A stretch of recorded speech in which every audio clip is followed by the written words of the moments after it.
everyone. Welcome to our informational session about the Grandes Pagos de España programs at the Commonwealth Wine School. We're just waiting for our participants to join. So feel free if you'd like to comment where you're joining us from today. We can do that while we wait for everyone to hop on.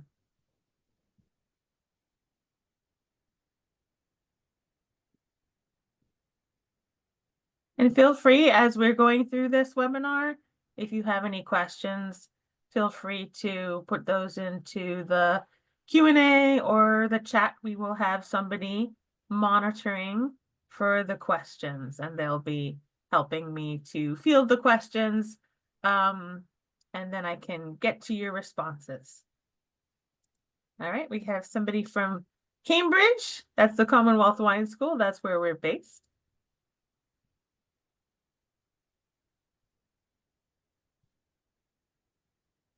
And we'll get started in a minute. We'll just give another chance for people to join. But this is the information session about the Grandes Pagos de España program via the Commonwealth Wine School in Cambridge, Massachusetts. So, hi, Matt from Baltimore. Thanks for joining us tonight. Hi, Sandy from Methuen.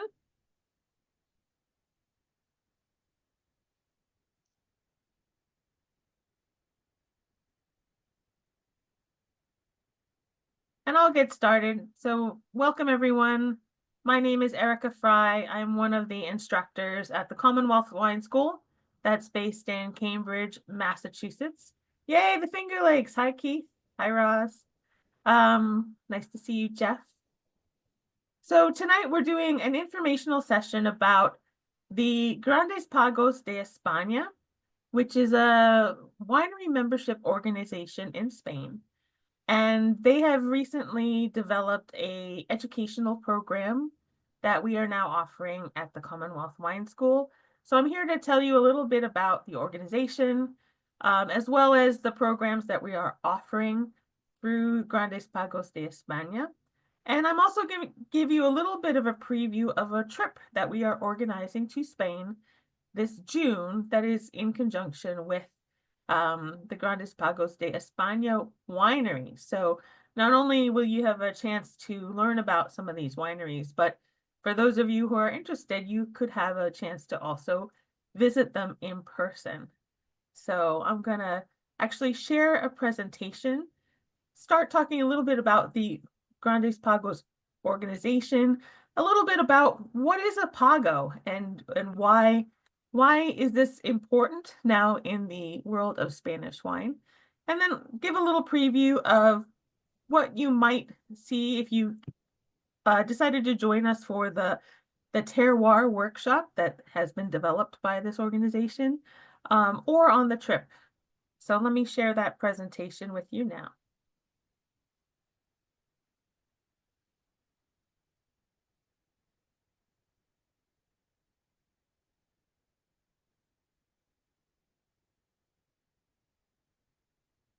So like I said, the Grandes Pagos de España is a organization, it's a nonprofit organization that is a membership group of 34 different wineries. And I think we'll see the wineries popping up now on the screen.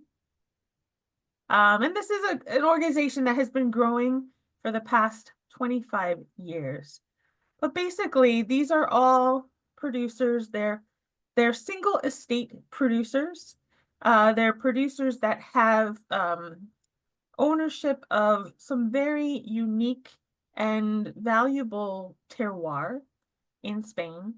And their mission is really to preserve these special vineyards and estates that they are shepherding and also create very high quality wine. And along the way, they're also very dedicated to innovation and sustainability and education and information sharing within their membership as well. So some of these names maybe you do recognize, maybe some you don't, but there are some very historic wineries. There are some very interesting wineries, and they're pretty much represented throughout the country of Spain now. So I'm gonna move on here, and let's get a nice topographical map of Spain. And you can see here, there's a lot of dramatic topography going on in Spain, and that really lends itself to the different climates and terroirs that you get in Spain. Lots of mountains, but also these high altitude plateaus, areas that are impacted by the Mediterranean Sea, the Atlantic Ocean. So there's quite a bit of diversity in Spain, and I think, you know, this message is finally getting out. The quality of Spanish wine is certainly rising very quickly, and people are getting to know Spanish wine as a category much more in the recent, I would say, couple of decades. So again, this group is really focusing on getting that information out, that Spain is very capable of making high quality wines, that Spain has some really tremendous wine growing terroir as well. And so the members of this group, they aim to preserve this terroir identity. Sometimes they're referred to as the Grand Crus of Spain because they have some really unique terroir. Some of it is maybe not always typical for the greater region that they belong to, but they've actually sought out these very unique pieces of property, and also old vineyards that they've been preserving as well. They do produce estate wines from these vineyards or these estates, so they're not blending wines from all over the region. They're really focusing on these single estates, and really also dedicated to the sustainability of the soil and the landscape. So this consists of now 8 regions, I believe.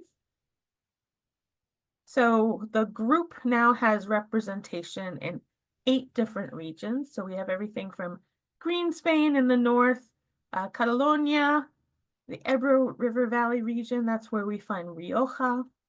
The North Meseta and the Central Meseta, these are these high elevation plateaus that have a very extreme continental climate. Also, the Mediterranean and the South region, that's pretty broad. That includes everything from Sherry to the mountains around Malaga. So a lot of diverse landscape there. And also the islands. They do have one island member on the island of Mallorca. So this boils down into the 34 different wineries that represent these 8 regions. And in the Terroir Workshop that we offer, we do cover all of these 8 regions, and we also talk about each one of the member wineries.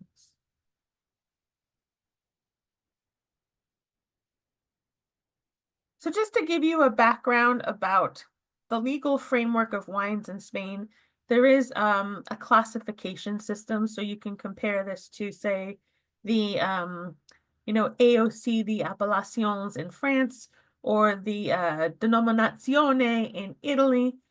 Spain also has this concept of kind of a hierarchy of denominaciones de origen.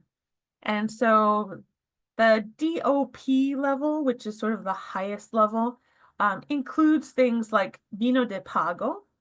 DOCA stands for Denominación de Origen Calificada. So that's the highest level. There's only 2 regions in Spain that have that level. Then we have DO, that's fairly common, Denominación de Origen.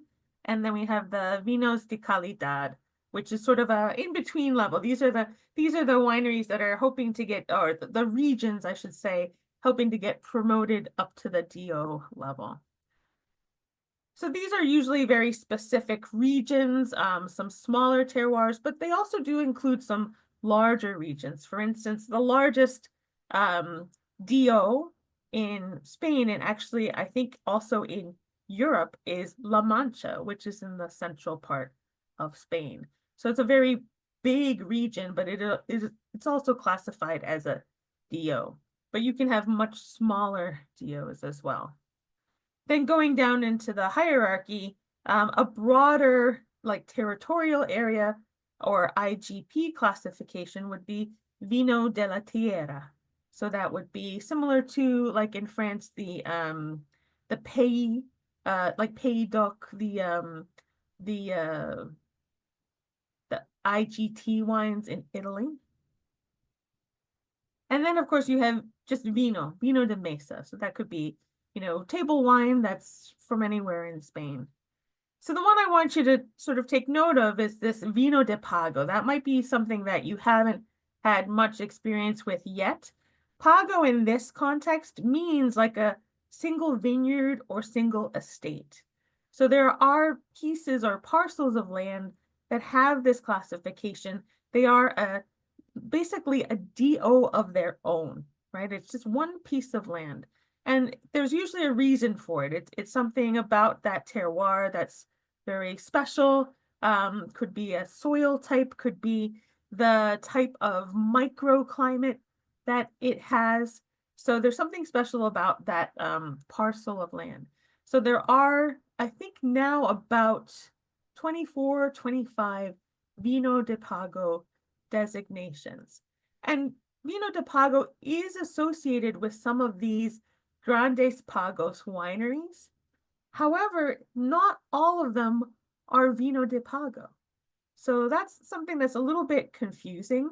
I think it's because, Vino de Pago usually carries certain restrictions. It's very, very localized. And some of the wineries that are in Grandes Pagos, they also identify with other places, like for instance, Rías Baixas, which is in Galicia, that is a very well-known region, or Rioja, so they choose maybe to use the labeling of Rioja instead of their Vino de Pago, or instead of applying for Vino de Pago. But it doesn't mean that they don't have some really wonderful estates. So the Grandes Pagos organization, they basically self-govern their members. They basically have some requirements. You have to sort of prove that you have this terroir. You have to show that you're farming it responsibly, with quality in mind, with sustainability in mind.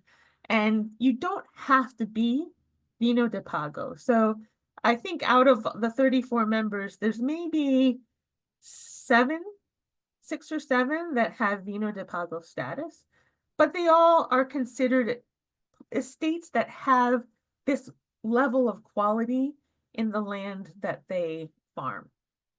So you can find Grandes Pagos wines coming from all of the legal classifications of Spain.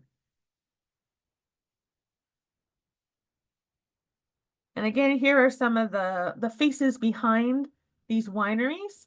So lots of the winemakers, the owners, the viticulturalists, and just a little brief timeline on the bottom here about the organization. It was started in the year 2000, and it really started in Castilla y La Mancha, right? So that's the very central part of Spain. Now, this part of Spain historically has not been known for very high quality wine. It's often thought of as kind of a bulk producer producing a lot of wine to make brandy. So I think that was part of the impetus for these wineries who had some really great vineyards to say, you know what, we want to separate ourselves a little bit. We want to show that even in this area, which is kind of known for bulk wine production, we have some great terroir. So they started the Grandes Pagos de Castilla with 5 estates. And these 5 estates were really behind lobbying for the Vino de Pago designation.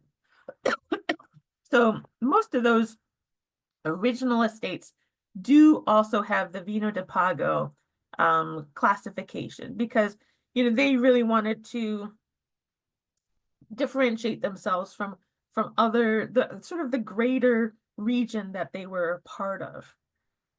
Then when they built up and added more member wineries from other parts of Spain. They changed the name from Grandes Pagos de Castilla to Grandes Pagos de España. So that was 2004. They already had 12 members. And today it's grown to 34 wineries throughout Spain. With some members have dropped off, but new members continue to join.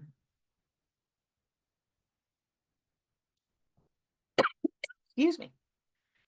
And so here's a little bit of just a snapshot of the numbers for Grandes Pagos de España. We have 34 wineries representing about 4,600 acres or 1,800 hectares, spanning 60 grape varieties, a real wide range of wines being produced here. We have grapes being made from international varieties like Chardonnay and Cabernet Sauvignon. Of course, some traditional Spanish varieties like Tempranillo and Garnacha. And then some really interesting native varieties that are sort of being revived especially because of the sort of threat of climate change and looking at varieties that have survived there in the past and what their potential could be in the future.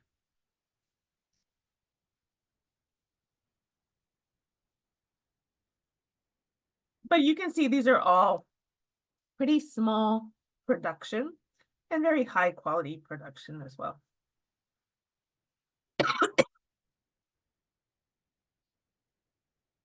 I'm going to tell you a little bit about our workshop, and then I'm going to talk a little bit about the trip and show you some of the places and the different regions that we're going to be covering when we do our trip. So the Spanish Terroir Workshop was developed by the Grandes Pagos de España. It, is really looking at the overview of Spanish terroir through the lens of these 34 member wineries.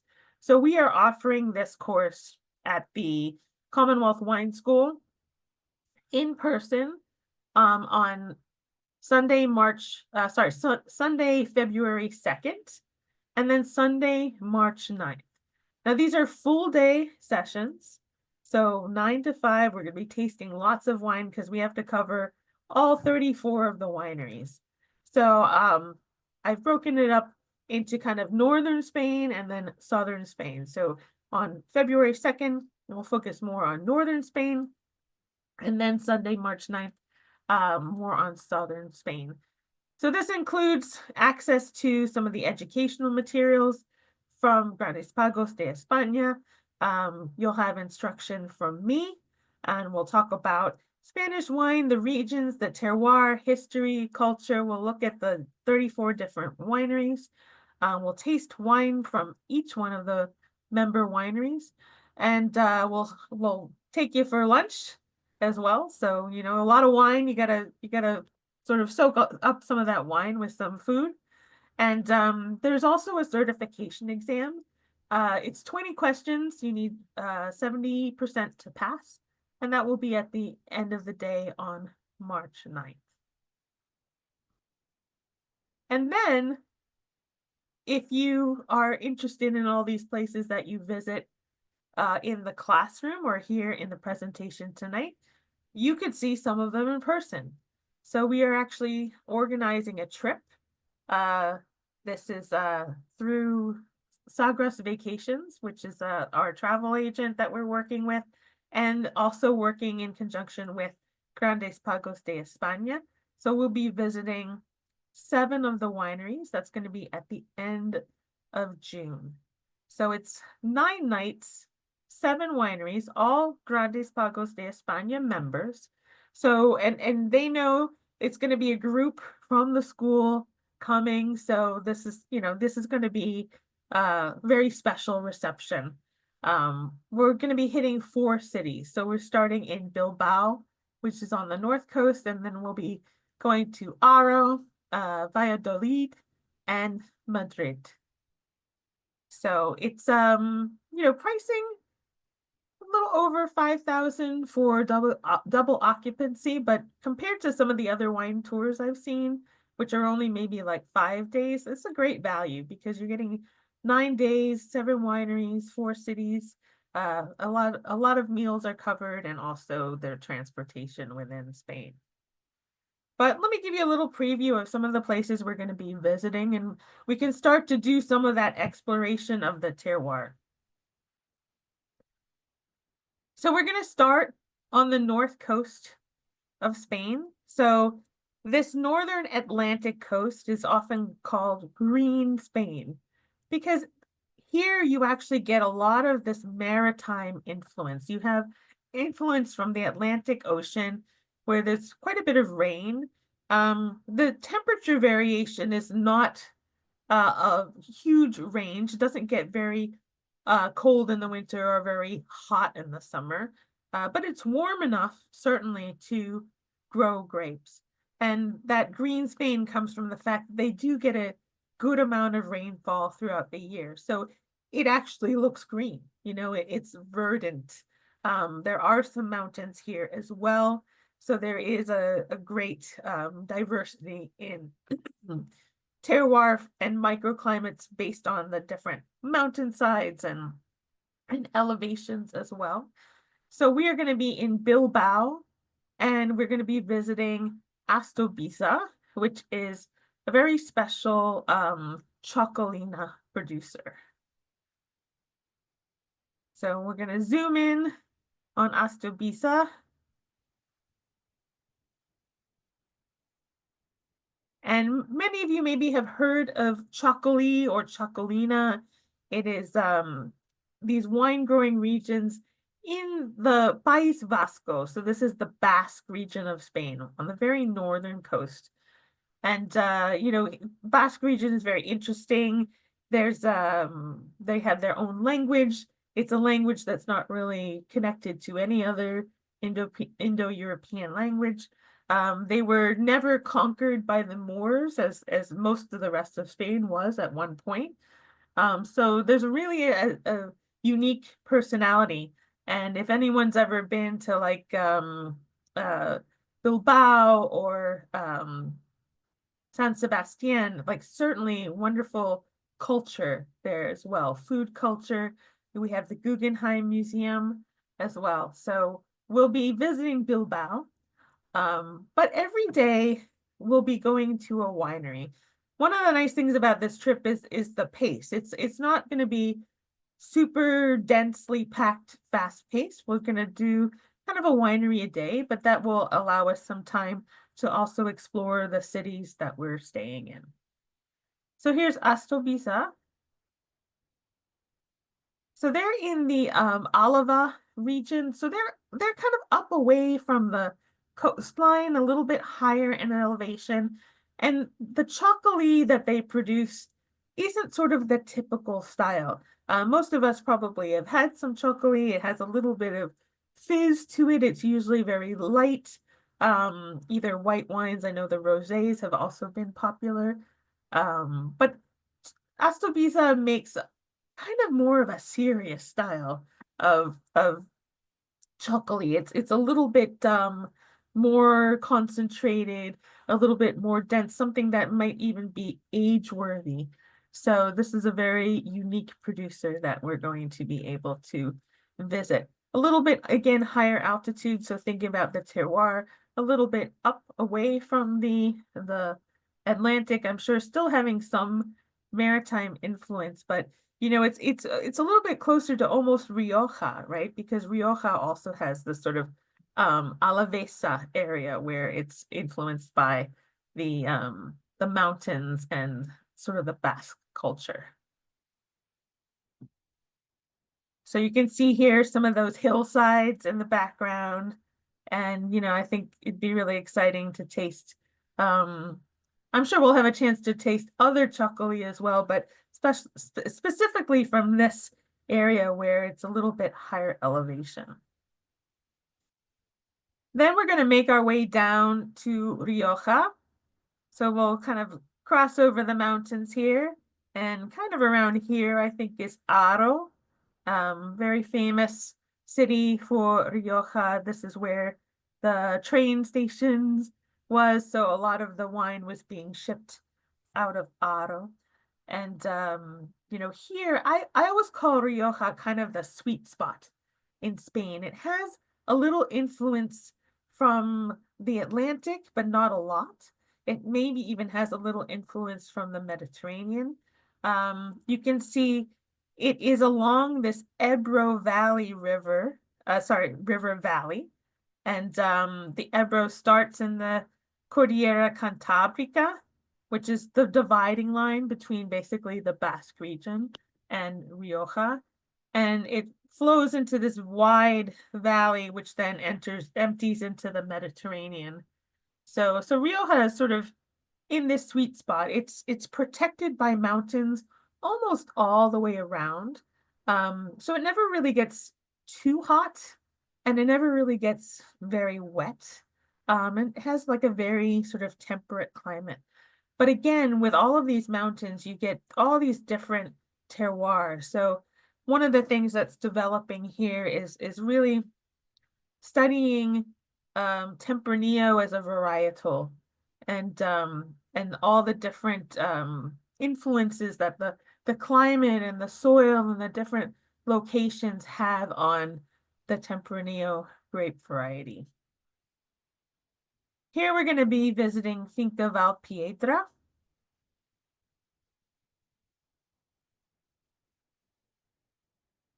And again, one of the things that's interesting about this estate is that generally Rioja was made in many different parts of the region. So usually a wine producer would not just have one vineyard, they would have many vineyards throughout the region and then blend all of that wine together. But as I said, there's sort of a trend now to really understand how Tempranillo interacts with the terroir. And so this is one of the places where we could start to see it because it's really just one estate.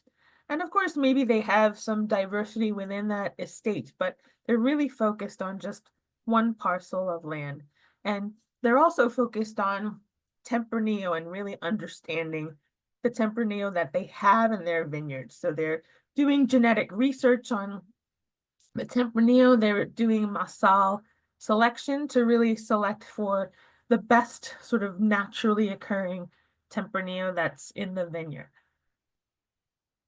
So here you can see, you know, a little bit more of a valley, but these like beautiful hillsides all surrounding. And this is, you know, what I like to call the sweet spots. That is Rioja. So from Rioja, we will then again sort of cross over the mountains and go to the North Meseta region. So in Spain, the Meseta refers to this high altitude plateau. So even though it looks flat here, the elevation here is much higher than a lot of the vineyard sites in Europe. So it's flat. It gets very hot here, but it also gets very cold. So people talk about the Meseta having this extreme continental climate where it can get really, really cold in the winter, and then in the summer it can get super, super hot. But that heat in the summer is moderated by the fact that it's at a higher elevation. And that's why they can successfully grow grapes with a lot of structure, a lot of concentration, a lot of acidity, also producing great tannin. And this is also another home for Tempranillo. So it'll be very interesting to compare the Tempranillo here as opposed to in Rioja. We have the Duero River running through, which also makes this sort of a river valley. And this is the river that eventually turns into the Douro River in Portugal. And we're going to be staying around Valladolid and visiting. We're actually going to visit 4 wineries in this area. So we're going to be going first to Aalto, which is in Ribera del Duero. So this is an area that really focuses on Tempranillo. Although recently, Ribera del Duero can also make a white wine from Albillo grape. So that will be interesting to try to discover. But Aalto is interesting because I look at them almost like as a Burgundian producer. They have many different parcels throughout Ribera del Duero. And again, they use some of them to blend. So their wine tends to be a blend of different parcels that they own and they manage. All of them like unique terroirs that give something different to the grapes, and that then contributes to the final blend of the wine.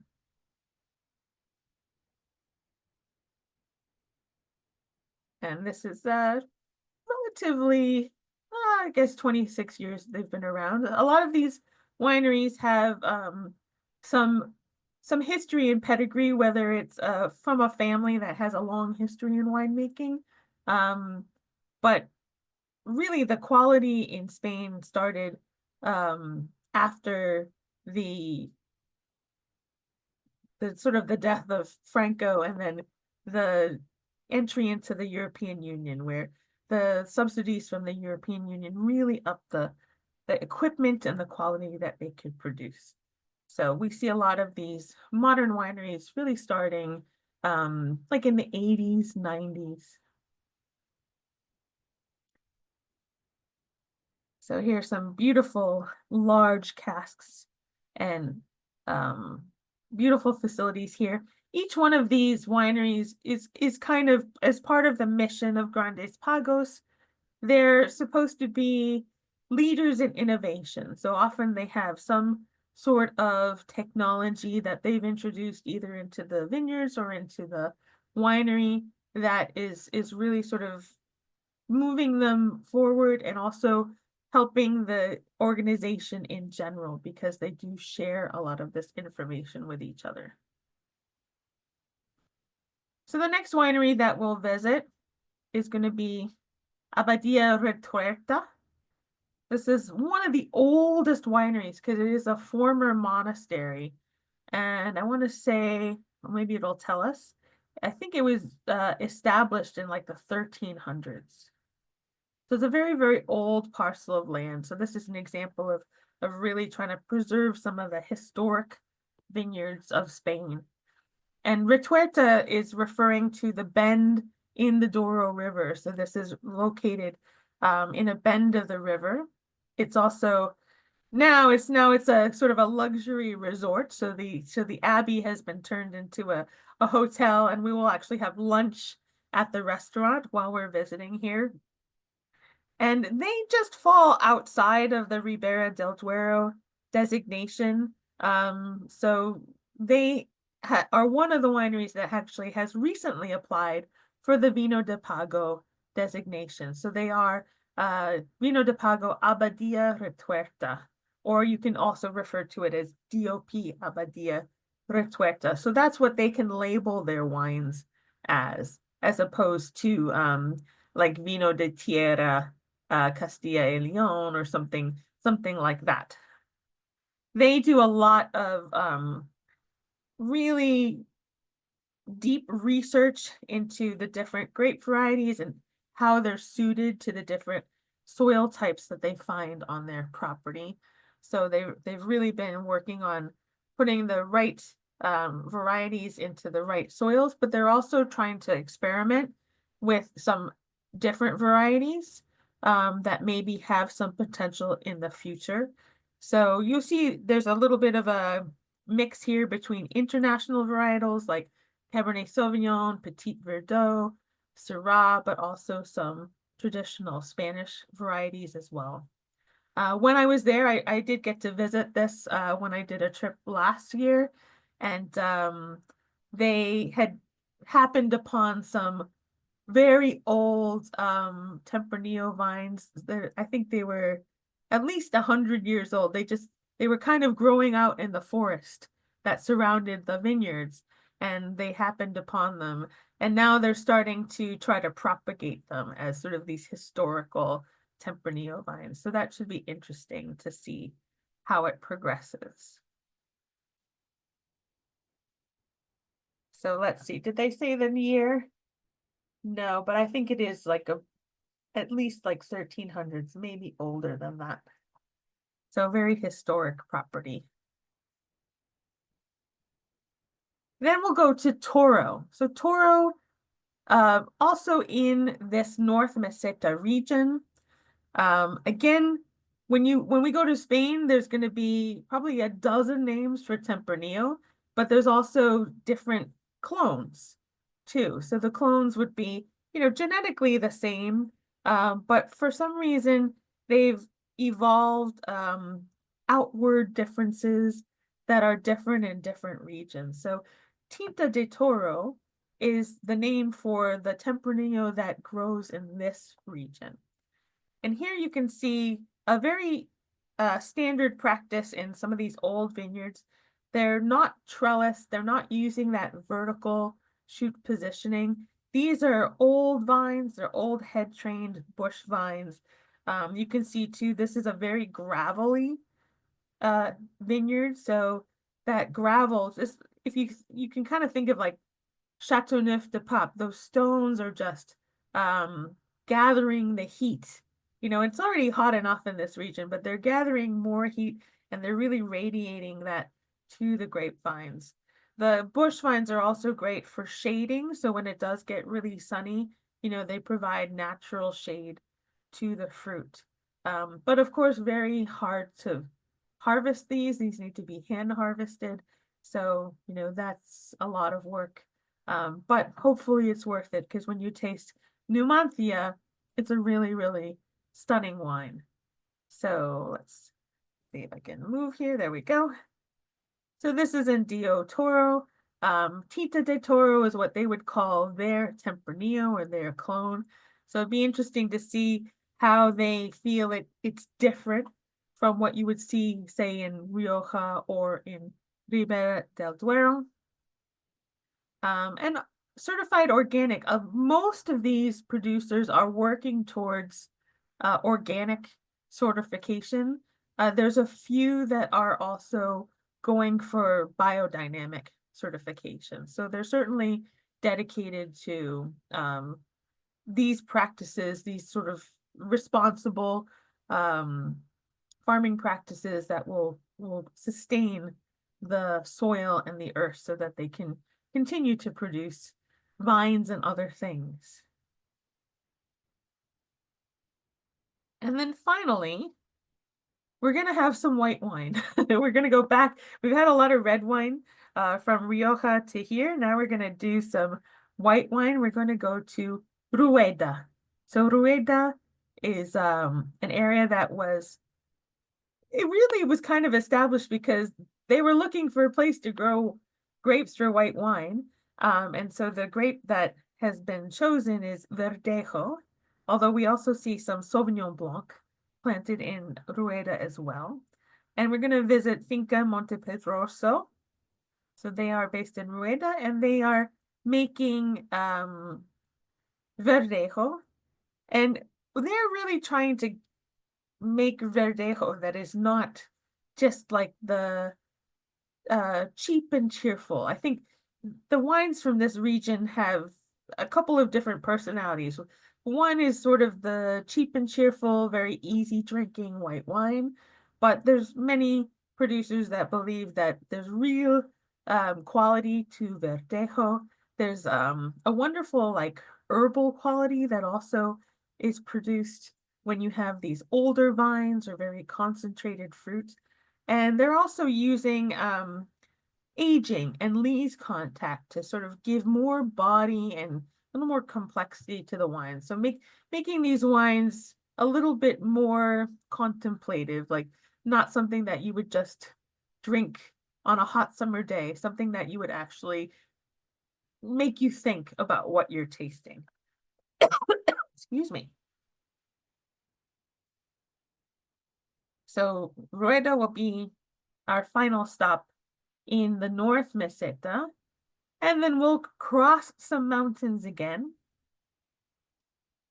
and go to the central Meseta. So this is where we would find the capital city of Madrid, one of the highest altitude, I think, if not the highest altitude European capital in Europe. And Madrid, you see right across the mountain, Sistema Central. It's a little lower altitude in the central Meseta than the north Meseta, but also this extreme continental climate. So you get the hot summers and then the cold winters. And again, this is the home of Dio La Mancha, so the biggest Dio in Europe as well. And a lot of inexpensive wines being produced here, but more and more these areas kind of surrounding the Meseta are starting to become known for some very interesting high quality wines. So our final winery visit on the trip is going to be to Vallegarcia, which is sort of tucked into the Montes de Toledo. So again, we're coming out of sort of that flat area, going into the mountains where we have like forests, we have altitude, we have some protection from the mountains, and it creates a different unique terroir as opposed to sort of the general personality of the area. So Vallegarcia was one of the first founding members of the Grandes Pagos de España, and they also have their own Vino de Pago designation. So they can label their wines as Dio Vallegarcia or Vino de Pago Vallegarcia. And here you can see, here is their winery, but you can see the Montes de Toledo around them with like forests and greenery. And that's, they're really trying to preserve this area. If you look at the map, there's this sort of like very distinct fence line. It's because they've got a lot of wildlife around them. So they actually have a fence line to keep deer and things out of the vineyards. And we'll meet Adolfo Hornos. He's kind of the man who wears many hats at this winery. He does a lot from winemaking to managing the winery. He came to visit us at the school. So if any of you attended our launch event for this program, he was there, and he personally invited us all to come visit him at Vallegarcia. So it'll be very much a treat. So here, one of the founding members of the Grandes Pagos, they actually focus a little bit more on international varieties. So Cabernet Sauvignon, Cabernet Franc, Syrah, Merlot, Petit Verdot, also with a few sort of traditional Spanish grape varieties like Garnacha, Carignan, Monastrell. But very interestingly enough, they were the first to plant Viognier. So we got to taste their Viognier, which was very nice. It was like round and had that beautiful aroma that we would expect from Viognier, like orange blossoms and honeysuckle. And it had a little bit of that round, unctuous texture, but without being too overblown. So it was a very nice example of Viognier. And of course, they have many red wines as well. So Vallegarcia will be our last stop as we visit Madrid and then go into the Montes de Toledo. And then, of course, there's much more to explore. So there's only so far we can go on one trip in sort of 1 week and a weekend. But hopefully we'll be able to visit other parts of Spain on future trips. And also you can visit all of Spain if you come to our Terroir Workshop, which is going to be on February 2nd and March 9th. So here again is some information about the workshop that we'll have at the Commonwealth Wine School, and then also about the trip. You can find all this information also on the Commonwealth Wine School website. So if you go to commonwealthwineschool.com, you'll see in our upcoming classes or our certification classes, the Grandes Pagos de España Terroir Workshop. And then under our travel and tours, the Grandes Pagos de España wine tour in June. So that's the information I have for you today. Please let me know if you have any questions.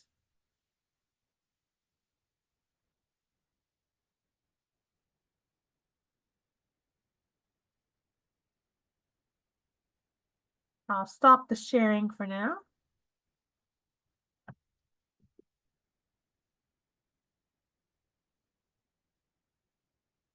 And I will say I got to travel with the Grandes Pagos last May. And it was very interesting because certainly one of the top things on their mind is climate change. And really going and figuring out, like, it's obvious to them that there are certain grapes that won't work anymore. So I remember visiting one of the wineries and they're like, oh, there's our Merlot vineyard. That's gonna be replaced because Merlot's just not gonna make it here anymore. It's just too hot.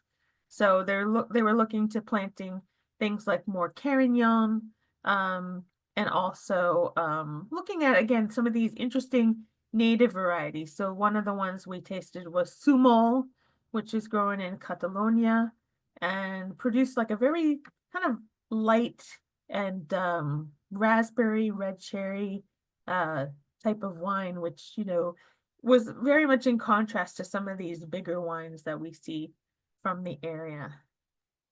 So I think I saw a question about the different styles of wine. So Grandes Pagos, because, you know, it's 34 different wineries, they do have a pretty good spread of different wines. So we do have two, well, I should say we have one cava producer and one corpinat producer. So we have a cava producer, Alta Alella, and then we have Gramona representing corpinat. So they are both Grandes Pagos members. We do have some sherry producers. We have Valdespino and Alvear, which is actually, they are Pedro Jimenez specialists. I'm trying to think if there's anybody who's producing sweet wine. I'm sure some of them do. We don't always get to choose exactly which wines we get to show in the workshop, but there might be some sweet wine producers as well. But definitely like a couple of sherry producers. All right, were there any other questions? Okay, well, I want to thank everybody for coming and listening. Hopefully, I will see you at the Commonwealth Wine School sometime soon, hopefully for the Grandes Pago workshop or another class. And certainly, if you have any questions about the trip to Spain that we'll do with the Grandes Pagos de España wineries, feel free to email us at info@commonwealthwineschool.com or check out the details on our website. Thanks very much, everybody. Have a wonderful evening.